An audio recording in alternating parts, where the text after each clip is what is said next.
একটা পূর্ণ রমজান গেছে, আল্লাহ ডাকতেছে মহিলাটাকে, হে আমার বান্দি, রহমত নাও, মাগফিরাত নাও। শেষ দশকে আল্লাহ ডেকে বলে, আমার ইমানদার বান্দি নাও, জাহান্নাম থেকে মুক্তির পরওয়ানা নাও। আর ওই নাফরমান নারী, ওই বেহায়া নারী বলে, এই মাওলা, তোমার জান্নাত আমার লাগবে না, তোমার নাজাত আমার লাগবে না, তোমার এটি তুমি রাখো, আমি জুতা কিনতে যাইতে আসি, আমি মার্কেটে যাই জুতা কিনতে। মনে রাখিস, তোরে জুতা দিয়া ফিটবে, জুতা দিয়া, জুতা দিয়া ফিটবে, জুতা দিয়া বললাম। বেহায়া নারী, মনে রাখিস, তোরে জুতা দিয়া ফিটবে, তোরে ফেরেশতা জুতা দিয়া ফিটবে। তুই কার আহ্বান প্রত্যাখ্যান করে না? রমজানের শেষ 10 দিন জুতা কেনার জন্য আল্লাহ দিছিল? কথা বলেন না কেন? শেষ 10 দিন শাড়ি গহনা কিনবার জন্য আল্লাহ দিছিল? তো আল্লাহ তো ডাকলো মাগফিরাত নাও, আল্লাহ তো ডাকলো রহমত নাও, আল্লাহ তো ডাকলো নাজাত নাও। তুমি কও না আমার এটি লাগতো না, আমার জুতা, আমার দরকার জুতা, আমার দরকার শাড়ি, আমার দরকার ফেয়ার অ্যান্ড লাভলি, আমার দরকার গহনা। আমি রাস্তার পুরুষ দেখাবো, আমি বখাটেরা রেডি হয়ে আছে আমার রূপ দেখার জন্য, যৌবন দেখার জন্য। এই জন্য অসভ্য মেয়ে নিজের শরীর প্রদর্শন করার জন্য সে নানা রঙের বাহারি সাজে সাজে। আরে নারী, ওই মেয়ে, কন্যা বোন, তুমি যদি বুঝতা, যারা তোমারে দেখে তারা তোমারে উপভোগের কল্পনা ছাড়া, তারা জিনা ব্যভিচারের কল্পনা ছাড়া আর কিছু তাদের দিলে তোমার প্রতি জাগে না। এই ছাড়া আর কিচ্ছু নাই, এই ছাড়া আর কিছু নাই। দুশ্চরিত্র যুবক তোমাকে নিয়ে উত্তম কোনো কল্পনা করে না, উত্তম কোনো কল্পনা করে না।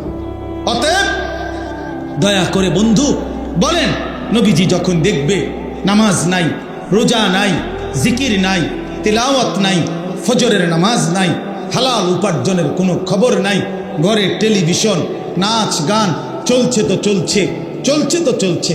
আল্লাহর কসম বন্ধু, নবীজি সাল্লাল্লাহু আলাইহি সাল্লাম চোখের পানি ফেলে দিবে আর হাসরের ময়দানে উম্মতকে বলবে, উম্মত, আমি সেই নবী, 23 বছর যেই নবী তোমাদের জন্য সারা রাতও আমি এশার নামাজের পরে দাঁড়িয়ে ফজরের আজান পর্যন্ত আমি চোখের পানি ফেলে তোমাদের জন্য আমি আল্লাহর কাছে মাগফিরাতের দোয়া করছিলাম। আমি সারা রাত কাঁদছি উম্মত, আমি পেটে 2টা পাথর বাঁধছি ক্ষুধার কষ্টে, আমি তায়েফের রক্তে আমার শরীর এই পরিমাণ রক্ত ঝরছে, আমার পায়ের জুতা পায়ের তালুর সাথে জমাট বাইধা, আমার জুতা খুলতে পারছিলাম না।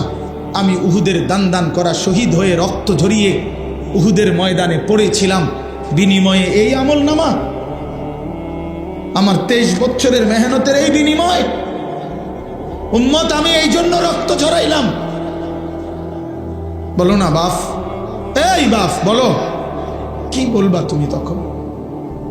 নবী যখন বলবে, উম্মত, কেমনে পারলা তুমি আমার 23 বছরের চোখের পানিকে এভাবে ফিরাই দিলা, আমার তায়েফের রক্ত এভাবে ফিরাই দিলা, আমার পেটে পাথর বাঁধা ক্ষুধার কষ্ট এভাবে ভুলে গেলা? এটা কি আমল নামা নিয়ে আসছ? আরে মিয়া, কোনো বাবা যদি তার গ্রামের জায়গা জমি ভিটা মাটি বেচা 6 বছর লাগাইয়া ছেলেটারে যদি ইউনিভার্সিটিতে পড়ায়, এই ছেলেটার ইউনিভার্সিটির খরচ দিতে গিয়ে বাবা জমিটা বিক্রি করে ফেলছে, ভিটাটা বিক্রি করে ফেলছে, 3 বেলা না খাইয়া 10 বেলা না খাইয়া বুকে বাইন্দা সন্তানরে টাকাগুলো দিছে। 6 বছর পরে যদি রেজাল্ট আসে ছেলেটা ফেল, ফলাফল যদি আসে ফেল করছে, এই বাপ কি পরিমাণ কাঁদবে বলো ভাইয়া? এই বাপ কি পরিমাণ কাঁদবে? সে চিৎকার করে গড়াগড়ি খাইয়া বলবে, আমার সন্তান, তুই জানোস না তোর এক একটা টাকার জন্য আমার কি পরিমাণ ঘাম ঝরাইতে হয়েছে মাঠে। আমি ভিটা বেচা ফেলছি, আমি গরু বেচা ফেলছি, আমি সব বিক্রি করে আমি তোরে এতগুলো টাকা জমাইয়া তোরে দিলাম, বিনিময়ে এই ফলাফল। কাঁদবে কি না বলেন? তো নবী বলবে না, এটা উম্মত, আমি 23টা বছরের চোখের পানির বিনিময়ে এই, আমার তায়েফের রক্তের বিনিময়ে এই। হ্যাঁ বলো ভাইয়া, বলো, বলেন বাপ, যারা 60 বছর বয়স হয়েছে এখনো বিড়ি সিগারেট ছাড়তে পারলেন না, কখন ছাড়বেন? যাদের বয়স হয়ে গেছে 60 বছর, এখনো গালিগালাজ ছাড়া কথা বলতে পারেন না, কখন ছাড়বেন? এখনো সময় হয় নাই? মরতেন না? কবরে যাইতেন না? আলা ইয়াযুন্নু উলাইকা আন্নাহুম মাবউসুন। আল্লাহ কোরআনে বলছে, আলা ইয়াযুন্নু উলাইকা আন্নাহুম মাবউসুন। এই নাফরমান, এমন করছো কেন বান্দা? তুমি কি হাসরের ময়দানে উঠবা না? আল্লাহ জিজ্ঞেস করছে, আল্লাহ নিজে বলছে বন্ধু, আরে বান্দা এরম করস কা? এত মিথ্যা, এত চুরি, এত ডাকাতি, এত জিনা, এত বেবিচার, এত মদ, এত জুয়া, এত নারী, এত ছবি, এত উলঙ্গ দৃশ্য দেখছস কেন বান্দা? তুই কি হাসরের ময়দানে উঠবি না বান্দা? তুই কেমনে আমারে দেখাইবি? তুই আমি আল্লাহর সামনে কেমনে দাঁড়াইবি বান্দা? ফাকাইফা তাত্তাকুনা ইন কাফারতুম ইয়াওমান ইয়াজালুল বিলদানা শিবা। রব্বে করিম আল্লাহ বলে, বান্দা দিবানিশি যে আমি আল্লাহর নাফরমানি করছো বান্দা। আল্লাহ বলে, বান্দা আমি জানতে চাই বান্দা, এই যে দিবানিশি নাফরমানি করছো, ওই হাসরের দিন তুমি কেমনে বাঁচবা বান্দা? এই হাসরের দিন জানো নাকি বান্দা? একদিনেই তো দুঃখ, কষ্ট, যন্ত্রণা আর আযাবে। হাসরের একদিনেই কোলের বাচ্চা বুড়া হয়ে যাবে, বুড়া হয়ে যাবে।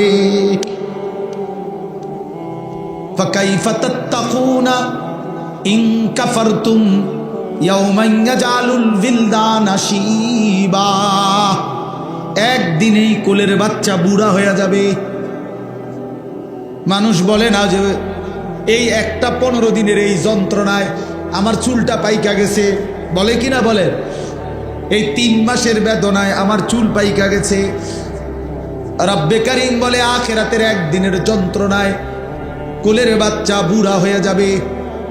অতএব বন্ধু আমার, আমি এক শব্দ মনে করাইলাম, একটা শব্দই মনে করাইলাম, ইয়া আইয়ুহাল্লাযীনা আমানু, হে ঈমানদার, হে ঈমানদার। এটা আল্লাহ তাআলার বহুতই মহব্বতের শব্দ, বহুতই মহব্বতের শব্দ। অতএব মা বোন, আমরা শুনেছি অনেক মা বোন বয়ান শুনতে আসছেন, এই জন্য বললাম, এই জন্য বললাম মায়েরা, আমি যদি আপনাদের সন্তানের বয়সী হই, আমি আপনার ছেলে বললাম, কোন বোন আমি তোমার ভাই, আমি তোমারে বললাম বোন, তুমি রমজান মাস বোন আমার, আল্লাহর দোহাই, রমজান আল্লাহর দেওয়া। রমজানে আল্লাহ বলছে, বান্দা এটা আমি আমার সিজন, আল্লাহরও সিজন। এটা কিসের সিজন? আল্লাহ বলে, বান্দা এই মাসে না আমি আমার বেশি বান্দারে জাহান্নাম থেকে মুক্তি দেব, এই মাসে আমি জান্নাতি দেব আমার কোটি কোটি বান্দাকে। এই জন্য এই মাসটাকে আমি আলাদাভাবে ইবাদত দিয়া সাজাইছি। সিজনে ব্যবসায়ী অতিরিক্ত মাল উড়ায়, অতিরিক্ত মাল উঠায়। কাপড় ব্যবসায়ী এখন আরো 40 লাখ টাকার মাল উড়াইছে, কারণ তার এখন সিজন। আল্লাহ তাআলা বলে, রমজান আমার বান্দাকে মাফ করার সিজন, জাহান্নাম থেকে মুক্তি দেওয়ার সিজন, জান্নাত দেওয়ার সিজন। এই জন্য আমি আল্লাহ রমজানে আরো অতিরিক্ত ইবাদত উঠাইলাম। গত 11 মাসের ইবাদত তো ছিলই, নতুন করে 1 মাসের রোজা নতুন ইবাদত দিলাম। ইফতার এটাও ইবাদত, সাহারি এটাও ইবাদত, 20 রাকাত তারাবি এটাও ইবাদত, শেষ দশকের এতেকাফ এটাও ইবাদত, শেষ দশকের বেজর রাত্রির সবে কদরের তালাশ এগুলো এটাও ইবাদত। আল্লাহ বলে, বান্দা অতিরিক্ত আরো ইবাদত দিয়ে রমজানটাকে ইবাদত দিয়ে সাজাইলাম, কোরআন দিয়ে সাজাইলাম, সেজদা দিয়ে সাজাইলাম। নেকি এবার যদি আল্লাহকে বলে, আল্লাহ ইবাদত তো বাড়াইয়া দিলেন, নেকি বাড়াইছেন এটা কোন? তা আল্লাহ বলে, হ্যাঁ বান্দা, একটা নফল একটা ফরজের সমান, একটা ফরজ 70টা ফরজের সমান। এক শুরুর দশক রহমত, মাঝখানের দশক মাগফিরাত, শেষ দশক নাজাত। প্রতিদিন মাফ করব, জান্নাতের দরজা খোলা, জাহান্নামের দরজা বন্ধ, শয়তানগুলোকে শেকলে বন্দি। এই সব ব্যবস্থাপনা করে আমি চাই শুধু আমার বান্দা সেজদা দিবে, বন্দিগি করবে, রোজা রাখবে, ইফতার করবে, সাহারি করবে, 20 রাকাত তারাবি পড়বে, মিথ্যা ছাড়বে, চুরি ছাড়বে, ডাকাতি ছাড়বে, জিনা ব্যভিচার ছাড়বে। আর পুরা রমজান প্রতিদিন আমার বান্দা শুধু জান্নাতেই ঢুকবে, জান্নাতেই ঢুকবে, জান্নাতেই ঢুকবে। আমি শেষ পর্যন্ত আমার উম্মতের কোমর ধরে, কোমরের মধ্যে পেঁচাইয়া ধইরাও আমি চেষ্টা করছি জাহান্নামের আগুন থেকে বাঁচাইতে। অর্থাৎ সহজ কথা হইল, মনে করেন কেউ যদি কারো হাতে ধরে ফেরাইতে চায় যে ভাই এটা আগুন, তুই যাস না, তুই জ্বলে যাবি, তাইলে সে হয়তো হাত ছাড়াই দিছে, তাই না? কেউ হয়তো কাঁধে যদি হাত দেয় তাহলে তাই না, হয়তো কাঁধের হাতও সরাই দিল, ফেলে দিল, না সে যাবেই। কিন্তু কেউ যদি কোমরে জড়াইয়া দৈরা বলে, না বন্ধু আমি তোকে ওই আগুনে পড়তে দিব না, শক্ত করে জড়ায়া ধরে কোমরে, তো এইবার কিন্তু ছুটে যাওয়া কঠিন, কোমরের বাঁধন ছেড়ে দেওয়া কঠিন। অর্থাৎ আমি তোমাকে ফেরাবই, তোমার আমি জাহান্নামের আগুনে পড়তে দিব না, ওই আগুনে ধ্বংস হইতে দেব না। ঠিক আল্লাহর নবী সাল্লাল্লাহু আলাইহি সাল্লাম বলছেন, উম্মত, আমার দিল চায় যে আমি আমার উম্মতের প্রতিটা সদস্যকে কোমরে ধরে ধরে জাহান্নামের আগুন থেকে বাঁচাই। অর্থাৎ কোনোভাবেই একজন উম্মত জাহান্নামের আগুনে